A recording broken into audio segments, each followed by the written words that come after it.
झणझणीत माशाचं कालवण करण्यासाठी मी 1.5 किलो रोहू मासे आणले आहे. ते मी 3-4 वेळा स्वच्छ पाण्याने धुवून घेतले.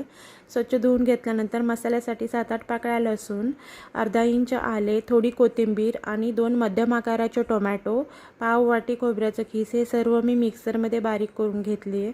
मिक्सरमध्ये बारीक करून झाल्यानंतर गॅसवर एका भांड्यामध्ये तेल गरम करून घेते आहे. तेल गरम झाल्यानंतर त्यामध्ये 3-4 तेजपत्ता आणि मिक्सरमध्ये बारीक केलेला मसाला ॲड केले.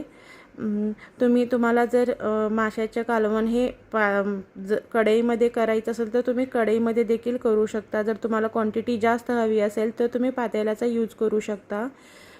मसाला छान परतून घेते आहे. परतून झाल्यानंतर त्यामध्ये 1 चमचा हळद, चवीनुसार मीठ आणि 4 चमचा लाल तिखट ॲड करते आहे. लाल तिखट ॲड केल्यानंतर छान व्यवस्थित परतून घेतले. परतून घेतल्यानंतर त्यामध्ये 4 ग्लास पाणी ॲड करते आहे. जर तुम्हाला क्वांटिटी कमी हवी असेल तर तुम्ही 2 किंवा 3 ग्लास देखील पाणी ॲड करू शकता. जर क्वांटिटी जास्त हवी असेल तर तुम्ही 4 ते 5 ग्लास ॲड करू शकता.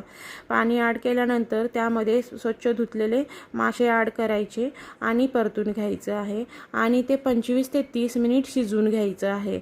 मासे शिजल्यानंतर 1 चमचा ओवा घेऊन हाताने बारीक करून ॲड करायचं आहे, जेणेकरून माशाच्या कालवणाला खूपच भन्नाट चव येते. तुम्हाला ही रेसिपी कशी आवडली हे नक्की कमेंट करून सांगा आणि व्हिडिओ जर आवडला असेल तर लाईक करा, शेअर करा आणि सबस्क्राईब करा.